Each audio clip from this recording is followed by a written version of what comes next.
la destrozaron toda por dentro a mi niña.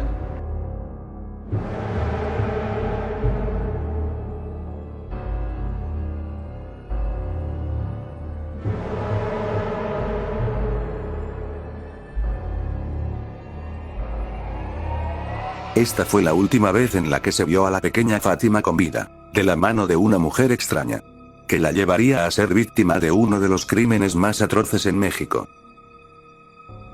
El 11 de febrero de 2020. Fátima salió de su escuela, ubicada en la alcaldía Xochimilco. Pudo despedirse de su madre a una temprana hora, y habría de volver como siempre lo hizo, sin problemas ni contratiempos. Es así que su madre fue a recogerla a la escuela. A eso de las 6:30 de la tarde. Pero un inconveniente hizo que se demorase más de lo regular. Así que en su llegada descubrió que la pequeña Fátima no se hallaba por ningún lado.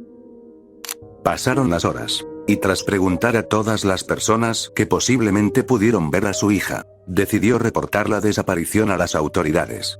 Por desgracia tendrían que esperar 72 horas según el protocolo, para que iniciaran las investigaciones sobre su paradero. Días después de que hubiera sido vista por última vez, dieron con una importante evidencia del caso. Las cámaras de seguridad captaron a una mujer, vestida con un suéter a rayas y falda negra, caminando con Fátima por la calle Ignacio Zaragoza. Posteriormente los esfuerzos fueron canalizados a la Fiscalía Especializada en la Búsqueda, donde se emitió una alerta y se abrió una carpeta. El 15 de febrero, 4 días después de su desaparición, el cuerpo de Fátima fue encontrado dentro de una bolsa, cercana a la casa de sus propios padres. Presentaba signos de violencia física y abuso sexual extremo. La necropsia realizada por el Instituto de Ciencias Forenses confirmó que la menor había sido torturada y abusada previo a su defunción. Las autoridades difundieron imágenes de la mujer que se llevó a Fátima, lo que permitió que vecinos identificaran a los sospechosos. El 19 de febrero de 2020, Gladys Cruz y Alberto Reyes fueron detenidos en el Estado de México como presuntos responsables del crimen de Fátima. Según la información oficial, Gladys llevó a Fátima a su domicilio, donde Mario Alberto abusó sexualmente de la menor. Luego de ello ambos decidieron quitarle la vida, para evitar ser descubiertos. Ellos eran conocidos de la familia. La madre de Fátima manifestó haber brindado techo a Gladys, tras haber tenido una pelea con su marido Alberto. Algo de lo que se arrepentiría después de lo sucedido. Según padres de familia, la menor esperó unos minutos a su madre en el extremo derecho de la entrada de la escuela. Después, dicen, una mujer la tomó de la mano y se la llevó. Nadie volvió a saber de ella.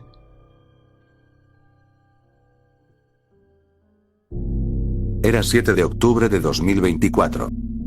Cuando esta fotografía circulaba por las redes. Se trataba del cuerpo del alcalde de Chilpancingo, depositado al interior de un vehículo sin su cabeza. Junto con ella, había otra imagen que explicaba dónde se encontraba la parte faltante de su cuerpo. Pero ¿cuál es la historia detrás de este crimen? Alejandro Arcos nació el 12 de febrero de 1981, en Chilpancingo de los Bravo. Algo importante de su trayecto político, es que en 2021 intentó sin éxito convertirse en presidente municipal de su ciudad. Sin embargo, en marzo de 2024, fue designado candidato de una coalición para la presidencia municipal, logrando la victoria en las elecciones de junio, lo que le llevaría a asumir el cargo el 1 de octubre. Chilpancingo, la capital del estado de Guerrero, es una región marcada por la violencia, principalmente debido a la confrontación entre dos grupos criminales, los Ardillos y los Tlacos. Durante su campaña Alejandro fue el único candidato que pudo hacer proselitismo en áreas controladas por los Ardillos, lo que generó especulaciones sobre posibles acuerdos con esta organización delictiva. Se decía que a cambio del respaldo de los Ardillos, Arcos habría accedido a destinarles una parte del presupuesto de obras públicas del municipio. De cualquier manera, tras asumir el cargo, se enfocó en iniciativas para mejorar la seguridad local, promoviendo el uso de tecnología y la colaboración con el ejército mexicano. Buscó mediar entre los Ardillos y los Tlacos para establecer la paz en la región. El problema resultó en que sus intentos de acercamiento a los Tlacos fueron percibidos aparentemente como una traición por parte de los Ardillos. El 6 de octubre de 2024, Arcos dedicó su jornada a brindar apoyo a comunidades afectadas por el huracán John, distribuyendo agua y otros suministros esenciales. Al finalizar estas actividades se dirigió a una reunión privada, sin la compañía de su equipo de trabajo. Esa misma noche su cuerpo fue encontrado decapitado en el interior de una camioneta. Su cabeza había sido colocada sobre el techo del vehículo. En medio de la toma de posesión de Claudia Sheinbaum como presidenta de México, y de una escalada de violencia relacionada con cárteles en Culiacán. La brutalidad del crimen conmocionó al país, ya que no existían precedentes recientes de un asesinato tan atroz de un líder en funciones. Posteriormente, el 12 de noviembre de 2024, un oficial militar retirado que se había convertido en fiscal, fue arrestado bajo sospecha de estar involucrado en el homicidio. A 6 días de asumir el cargo como alcalde de la ciudad de Chilpancingo, capital del estado de Guerrero, Alejandro Arcos Catalán fue asesinado. La Fiscalía General del Estado informó del crimen en la tarde del domingo. El cuerpo del hombre de 43 años de edad fue hallado decapitado y su cabeza fue dejada encima de un vehículo.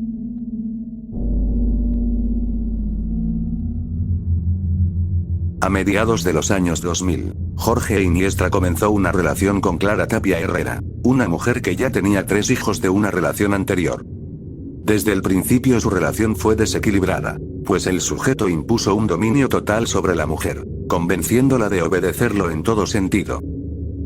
Con el tiempo su control se hizo más fuerte, y poco a poco fue aislándola de su familia y amigos, hasta que quedó completamente dependiente de él, llegando incluso a administrar el dinero que la propia Clara obtenía de su trabajo como conserje de una escuela. No tardó en extender su dominio sobre los hijos de Clara, en especial sobre Gabriela y Rebeca, a quienes sometió a los horrores más inimaginables. Era el año 2009, cuando el sujeto convenció a Clara de mudarse con él a una casa en Lomas de San Lorenzo, en la alcaldía Iztapalapa. Desde el momento en que la familia se instaló en la nueva vivienda, Iniestra impuso un régimen de terror absoluto. Evitó que los hijos salieran de la casa. Cortó cualquier contacto con el exterior, y comenzó a someterlos a una serie de torturas físicas y psicológicas. Ellos sobrevivían a maltratos físicos, amenazas constantes y privación de alimento, como parte de su método para doblegar a sus víctimas. Jorge Iniestra, abusando de su posición de poder, se aprovechó repetidas veces de Gabriela y de Rebeca, las hijas de su propia mujer. Primero comenzó con Gabriela, la mayor de las hermanas, a quien convirtió en su prisionera personal. Abusó de ella innumerables veces hasta dejarla embarazada. Cuando nació su hija, la pequeña fue mantenida en condiciones deplorables. Después hizo lo mismo con Rebeca. También la sometió a constantes abusos hasta que quedó embarazada de él en 2011. Todo ello mientras explotaba laboral y físicamente al menor de los hermanos llamado Ricardo. Mientras tanto Clara, totalmente sometida a la voluntad del sujeto, no hizo nada para evitar el sufrimiento de sus hijas. Al contrario, parecía estar convencida de que todo lo que su pareja realizaba era normal. El principio del fin de este infierno llegó cuando Gabriela intentó escapar con su criatura. La joven, cansada de los abusos y desesperada por salvar a su hija, trató de salir de la casa en un descuido de Iniestra. Sin embargo, él la descubrió antes de que pudiera lograrlo. Enfurecido, la atacó sin parar hasta dejarla inconsciente. Pero su castigo no terminó ahí. Durante días la dejó sin comida ni agua como represalia, por su falta total de obediencia hacia él. Su estado de salud empeoró rápidamente hasta que murió en agosto de 2011, debido a las graves lesiones y la desnutrición. Tras su muerte ordenó a Clara y a Rebeca deshacerse del cuerpo. Sus restos humanos fueron envueltos y escondidos en la casa durante varios días, hasta que lo llevaron a otro punto de la ciudad para abandonarlo. Pocos días después, la hija de Gabriela, procreada durante su encierro, también murió debido a las pésimas condiciones en las que vivía. Como si se tratara de un objeto sin valor, el infeliz arrojó su diminuto cuerpo en un terreno abandonado. Llegó el 6 de septiembre de 2011, cuando Clara Tapia acudió a las autoridades para denunciar la desaparición de sus hijas y su nieta. Al principio intentó encubrir gran parte de los hechos cometidos, pero los investigadores notaron múltiples contradicciones en sus versiones confesadas. Los agentes de la Procuraduría General de Justicia del Distrito Federal comenzaron a interrogarla más a fondo hasta que finalmente confesó todo lo que había sucedido dentro de la casa en Lomas de San Lorenzo. De inmediato se giró una orden de arresto contra Jorge Antonio Iniestra Salas. Cuando la policía ingresó a la vivienda, encontró una escena trágica y sumamente retorcida.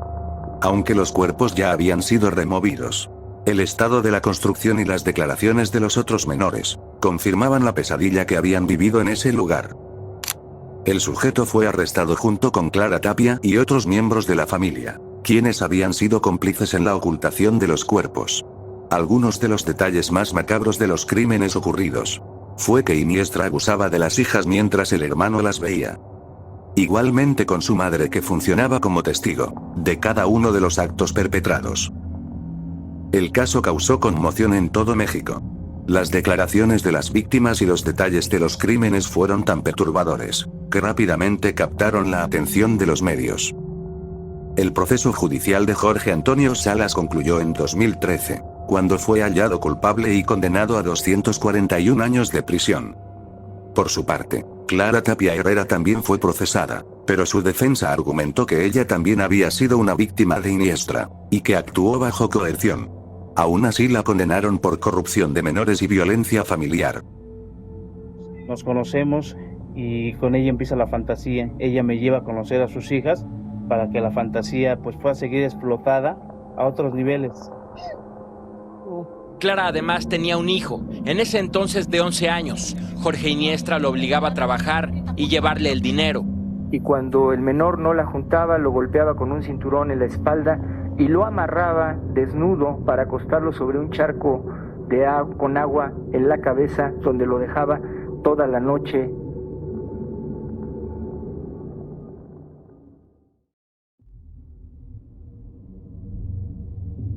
A finales de la década de 1990 y principios de los 2000, México experimentó un incremento significativo en la violencia relacionada con el crimen organizado.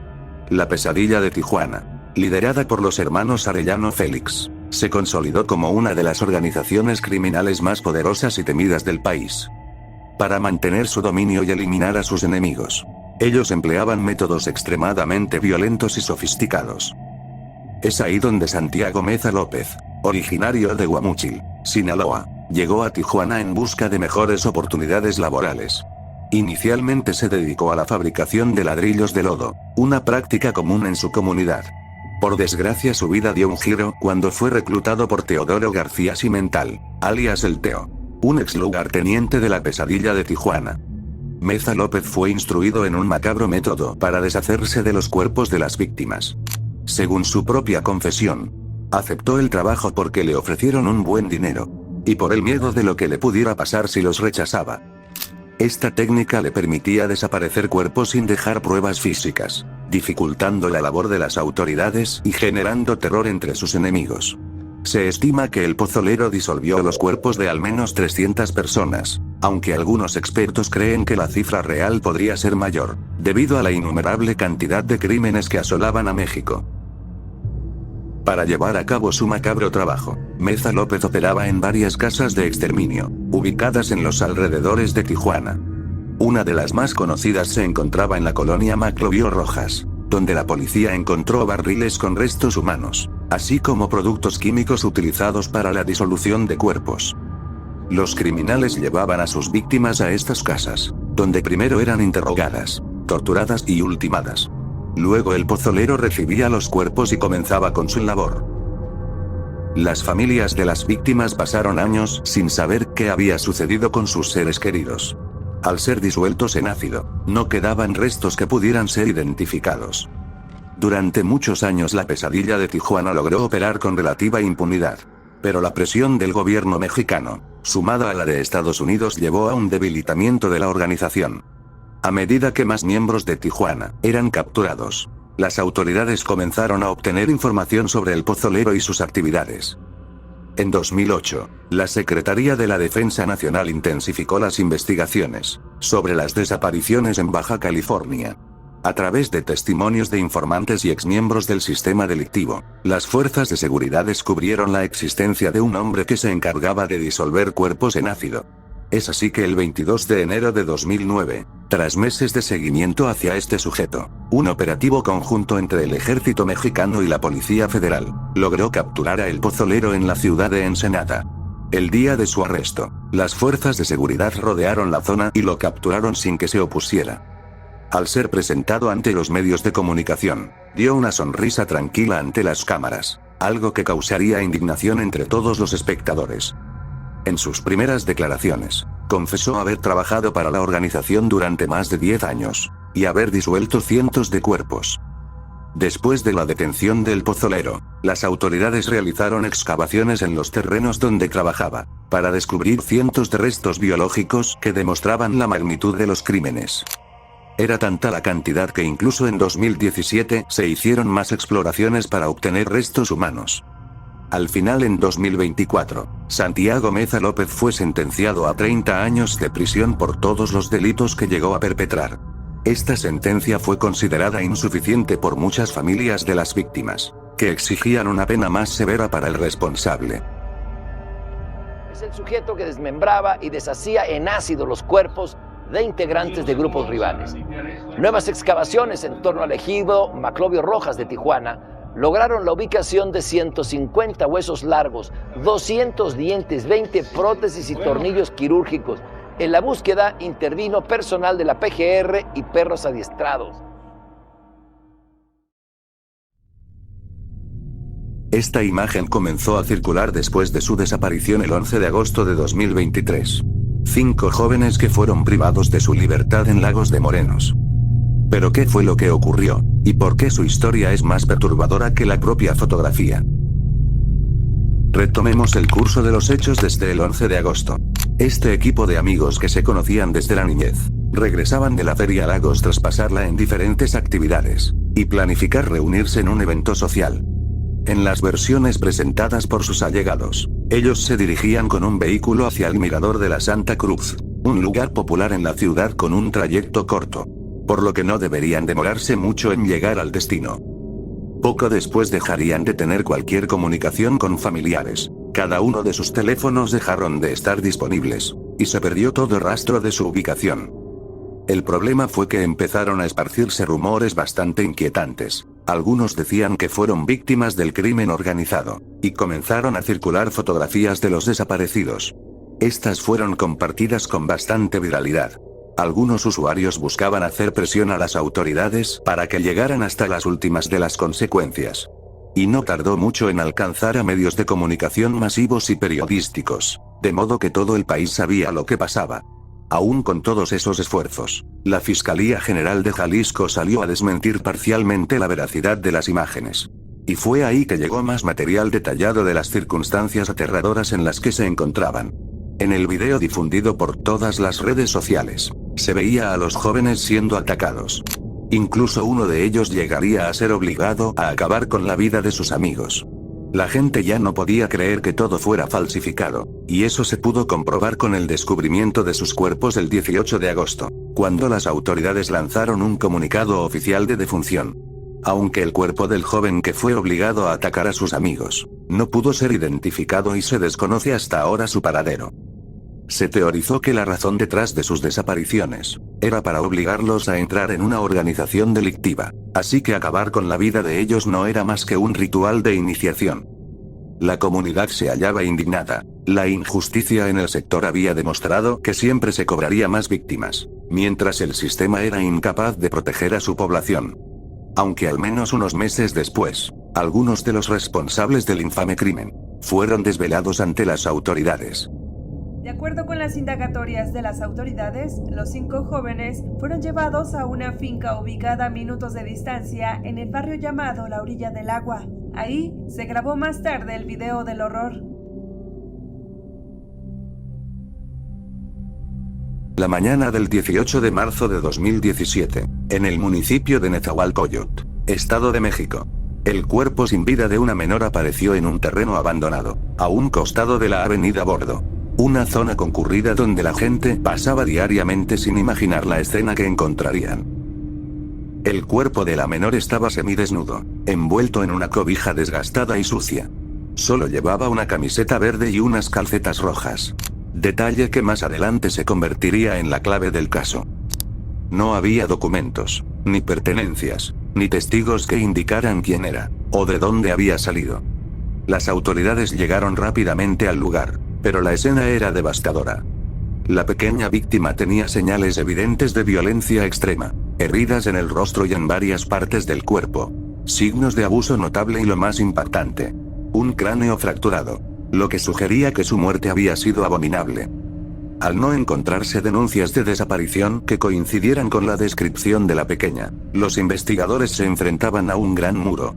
No tenían un nombre, no tenían pistas claras, y lo más inquietante de todo, nadie parecía estar buscando su paradero. El cuerpo fue trasladado al servicio médico forense, donde se inició una autopsia para determinar las causas exactas de su muerte. Los resultados fueron estremecedores. La pequeña había sido atacada con tal fuerza que sufrió múltiples fracturas en el cráneo y el rostro, además de haber sido sometida a maltratos constantes antes de su muerte. Las autoridades realizaron un retrato hablado con la esperanza de que alguien la reconociera, pero no hubo respuestas. Calcetitas Rojas parecía no existir en ningún registro, como si su corta vida hubiera transcurrido en el más absoluto abandono. Ante la falta de información, la prensa comenzó a llamarla Calcetas Rojas, debido al único detalle distintivo que llevaba al momento de ser encontrada. Su imagen representada circuló en los medios, con la esperanza de que alguien diera información sobre su identidad. Mientras tanto, las autoridades empezaron a investigar los alrededores del lugar donde fue hallada. Se hicieron entrevistas con vecinos y comerciantes de la zona, pero nadie recordaba haber visto a la fallecida. Pasaron 9 meses sin respuestas. La imagen de Calcetitas Rojas aparecía en noticias y redes sociales, generando indignación y tristeza. La falta de identificación y la brutalidad del crimen convirtieron el caso en un símbolo de la violencia a menores en México. Afortunadamente, en diciembre de 2017, un avance inesperado cambió el rumbo de la investigación. Gracias al trabajo conjunto de peritos, periodistas y organizaciones defensoras de los derechos de los más vulnerables en la sociedad, se logró identificar a la víctima. Su verdadero nombre era Guadalupe Medina Pichardo, ni siquiera había llegado a vivir la mitad de una década, y todo apuntaba a que su familia era la responsable del destino fatal que obtuvo. ¿Cómo te llamas? Lupe. ¿Qué le vas a pedir a los reyes? Unas leyes. ¿Sí sabes qué son los reyes? Sí. Los reyes, los que traen juguetes para... La investigación reveló que Guadalupe vivía en un ambiente de violencia extrema. Su madre y su padrastro Pablo Rodríguez la sometían a constantes maltratos físicos. La niña tampoco estaba registrada en el registro civil, lo que explicaba por qué no había denuncias de su desaparición. Testimonios de vecinos indicaban que los ataques eran frecuentes. Guadalupe solía estar desnutrida y presentaba moretones en el cuerpo. Sin embargo, el día que todo terminó para ella, la agresión fue aún más salvaje.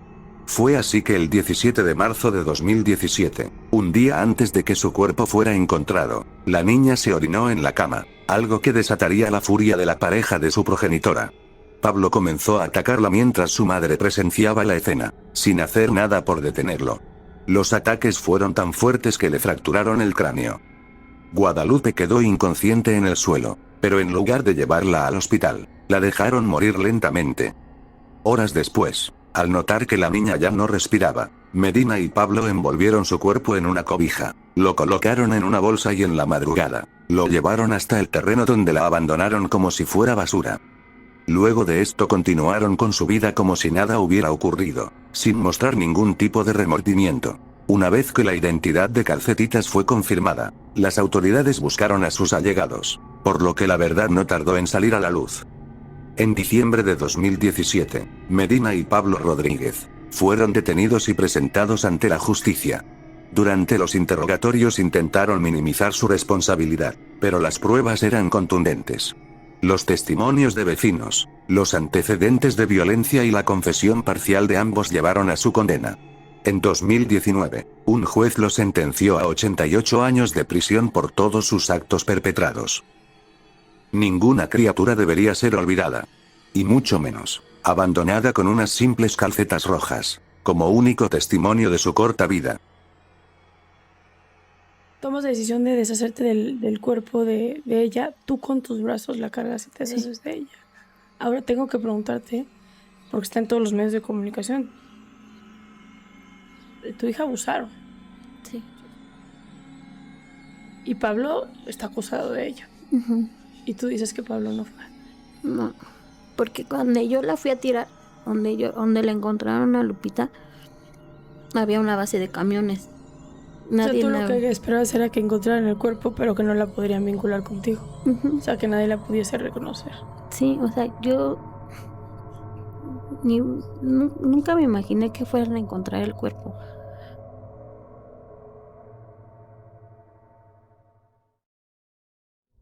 Carla Jacinto nació en un entorno marcado por la violencia y el abuso desde su infancia.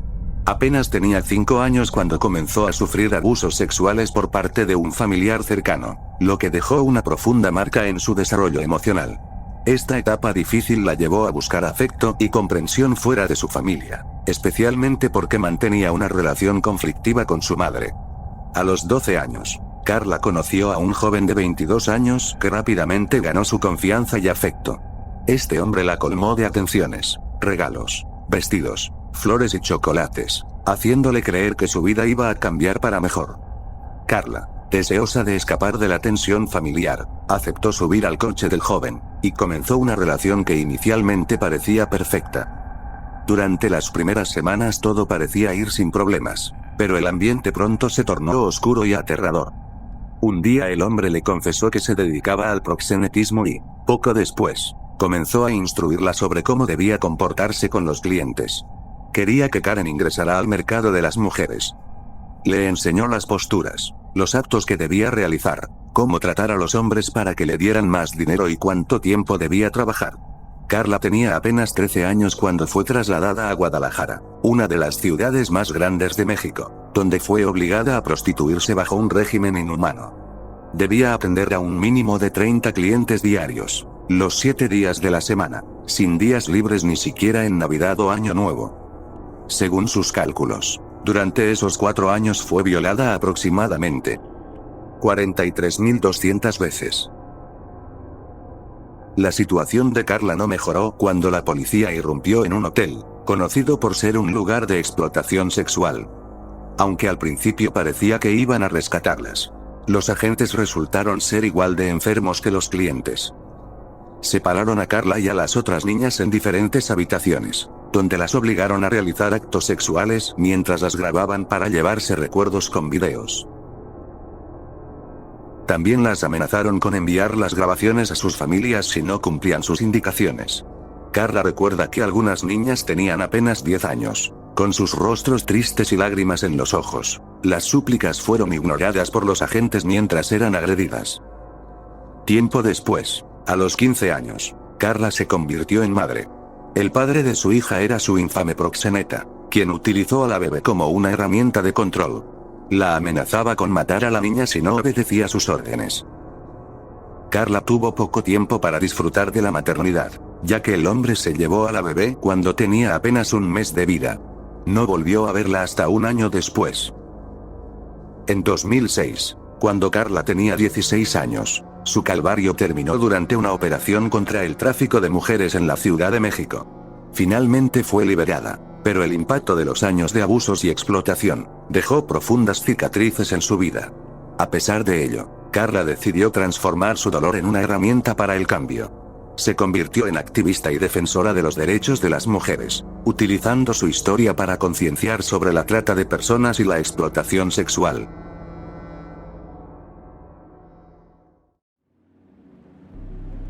Era la noche del 19 de septiembre de 1962. Julia González Trejo, una mujer de 32 años y madre de 4 hijos, se había convertido en trabajadora sexual en el cabaret El Imperial. Buscaba cerrar su jornada de trabajo en las calles de la Ciudad de México. Como cada noche, enfrentaba los riesgos que su ocupación conllevaba, pero nada fue distinto a otros días. Fue entonces cuando conoció a un hombre en un bar cercano. Era amigable y hablador, por lo que consiguió sacarle alguna sonrisa. Se presentó como Fernando García y la invitó a un trago. La conversación fluía, y aunque Julia había aprendido a desconfiar, necesitaba el dinero. Alrededor de las 11:30, cerca de la madrugada, ambos se dirigieron al Hotel Rigales, ubicado en el número 32 de la calle Mosquet, en la colonia Guerrero. Al llegar se registraron y pagaron la habitación. Subieron a la número 216 para disfrutar de una hora en privacidad. Pero había un problema. Fernando García era un nombre falso que ese hombre usaba. La identidad con la que las autoridades lo reconocerían era Jack el Destripador mexicano. La práctica le había hecho perfeccionar su metodología de asesinatos. Buscaba prostitutas en cantinas y avenidas, ganándose su confianza para llevarlas a moteles. Una vez a solas, las torturaba, golpeaba y estrangulaba. En el caso de Julia, tras el encuentro sexual se negó a pagar por sus servicios. Ante el enojo de Julia González, el destripador mexicano la tomó por el cuello con su mano derecha, girando los dedos hacia un lado hasta que perdió la conciencia. Según declaró cuando fue interrogado, su intención era tranquilizarla mediante miedo. Pero el desenlace fue fatal. En un acto narcisista, escribió en el espejo de la habitación con el lápiz labial de la víctima: Jack mexicano, reto a Cueto. Un desafío directo al jefe de policía, Luis Cueto Ramírez. Después se llevó las ropas de Julia, dejando su cadáver desnudo, salvo por un par de tacones sobre la cama. El cuerpo de Julia fue encontrado a la mañana siguiente por el personal del hotel. Gracias a la identificación en su bolso, la policía logró reconocerla rápidamente. Sus compañeras del cabaret El Imperial y los empleados del motel proporcionaron información clave, que permitió realizar un retrato hablado del sospechoso. Macario Alcalá Canchola. Nació alrededor de 1930 en una familia de escasos recursos en la Ciudad de México. Desde su niñez enfrentó las dificultades de la pobreza, un contexto que moldeó gran parte de su carácter y acciones futuras. Su juventud estuvo marcada por la búsqueda constante de reconocimiento, algo que se convirtió en una obsesión a lo largo de su vida. Cuando cumplió 18 años, Macario se enlistó en el ejército, quizá buscando una oportunidad para mejorar su situación económica y social. Sin embargo, su tiempo en las Fuerzas Armadas resultó breve y turbulento. Fue expulsado por actos de indisciplina, y por no cumplir con los estándares de competencia requeridos. Este fracaso inicial sembró en él una frustración que lo acompañaría durante toda su vida, alimentando su resentimiento hacia el mundo. Sin opciones claras, decidió ingresar al Cuerpo de Policía de la Ciudad de México. Pero lo hizo bajo un nombre falso, Fernando Ramírez Luna. Como agente pronto destacó, aunque no por sus logros positivos, sino por su conducta autoritaria y sádica. Fue acusado de abuso de autoridad y uso excesivo de la fuerza durante detenciones, lo que eventualmente llevó a su despido. A pesar de su turbulenta trayectoria, Macario logró casarse y formar una familia con varios hijos. Y similar a sus otros esfuerzos y fracasos, el matrimonio no prosperó. Por razones que no se conocen con certeza, se separó de su esposa. Este distanciamiento marcó el inicio de una etapa, en la que su vida personal se desmoronaba al mismo tiempo que sus impulsos más oscuros comenzaban a aflorar. Durante ese tiempo Macario desarrolló un fuerte interés por el infame Jack el Destripador, asesino londinense que había aterrorizado todo su territorio en 1888. Año que, si recuerdas, fue cuando el primer asesino en serie mexicano estuvo activo. Esta fascinación no era casual, veía en Jack un modelo a seguir, alguien que a través de sus crímenes, había alcanzado una macabra notoriedad. La idea de emular a este asesino se convirtió en una obsesión, alimentada por su narcisismo y su necesidad de reconocimiento. Entre 1960 y 1962, Alcalá Canchola comenzó a poner en práctica sus oscuros deseos. Su modus operandi era meticuloso y calculado. Buscaba a sus víctimas, todas trabajadoras sexuales, en cantinas o en las calles de la Ciudad de México. Eran las víctimas perfectas, las preferidas de la mayoría de asesinos seriales. Fáciles de asesinar, generalmente sin familia, y a quienes la policía no conseguía tomar en serio. Con un aire de confianza las convencía de acompañarlo a moteles, donde su verdadero rostro salía a la luz. Una vez a solas, las torturaba, golpeaba y finalmente las estrangulaba. Dejaba los cadáveres desnudos sobre las camas y se aseguraba de no dejar rastros que pudieran incriminarlo. En total, las autoridades confirmaron que había matado a 2 mujeres, pero los investigadores sospechan que el número real podría superar la docena. Cada asesinato parecía ser un escalón más en su esfuerzo macabro de consolidarse como un criminal infame. El 19 de septiembre de 1962, Macario conoció a Julia González Trejo, una madre de 4 hijos y trabajadora del cabaret El Imperial. Ella fue su última víctima registrada. El mensaje en el espejo, sumado a la confesión de detalles que solo un autor del crimen podría conocer, fue crucial para la investigación. La policía capitalina interrogó a trabajadores del cabaret y al personal del motel, quienes proporcionaron un retrato hablado. Esto junto con los comentarios de Macario sobre los crímenes, antes de que fueran publicados en los medios, levantó sospechas definitivas. Días después, Alcalá Canchola fue detenido. Durante el interrogatorio confesó el asesinato de Julia González Trejo, pero negó los demás crímenes que se le atribuían. Macario fue condenado a 60 años de prisión, la pena máxima en la Ciudad de México en ese tiempo.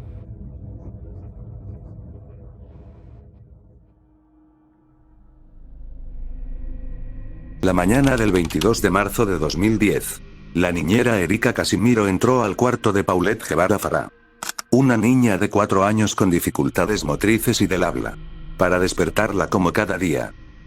Sin embargo, al levantar las sábanas y rebuscar en el sitio, notó con sorpresa que la cama estaba vacía. Confundida, salió de la habitación y se encontró con Mauricio Guevara, padre de la pequeña, quien se preparaba para salir a trabajar. Mauricio negó con la cabeza haberla visto, y sugirió que le preguntaran a Lisette Farah, la madre de la menor. Erika se dirigió a la suite principal y despertó a la madre con la misma pregunta. Nuevamente obtuvo una negativa. Paulette no estaba en ningún sitio. Aún así nadie parecía realmente preocupado. Pero con cada rincón revisado y cada puerta abierta, el nerviosismo aumentaba. Fue ahí que la desaparición de Paulette dejó de ser una simple confusión. A las pocas horas, la familia Guevara Farah utilizó sus influencias y llamó a la policía. Un secuestro era la hipótesis principal, pero algo no cuadraba. No había señales de violencia, forzamiento de puertas o ventanas, ni testigos que hubieran visto algo inusual. La noticia se propagó rápidamente. Carteles con el rostro de Paulette inundaron las calles de Ciudad de México y redes sociales. Lisette y Mauricio ofrecieron entrevistas en televisión, suplicando por el regreso de su hija.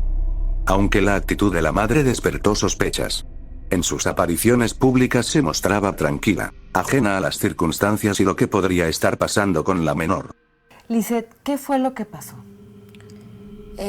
Yo acosté a mi hija a dormir, alrededor... En esta cama. En esta cama. Esta es la cama de Paulette. La está estrenando aparte. Cuando dices que es una niña especial, ¿a qué te refieres? Ella es una niña que nació muy prematura, de 25 semanas de gestación. ¿De 25 semanas? Con el paso de los días, la hipótesis del secuestro perdió sentido. No había llamadas exigiendo un rescate, y los testimonios de la familia presentaban inconsistencias visibles. Lisette afirmó que ella había acostado a Paulette la noche del 21 de marzo, pero las niñeras aseguraban que fueron ellas.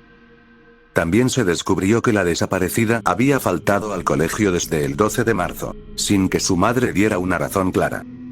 Ante las dudas, el 29 de marzo las autoridades detuvieron a Lisette, Mauricio y las niñeras Erika y Marta Casimiro, para interrogarlas respecto a la desaparición. El caso dio un giro macabro la madrugada del 31. Durante una nueva inspección en el departamento, un perito notó un fuerte olor proveniente del cuarto de la menor. Al revisar la cama, descubrieron su cuerpo en un espacio entre el colchón y la estructura de madera. Paulette llevaba puesto su pijama con dibujos de renos rojos, y estaba envuelta en sábanas.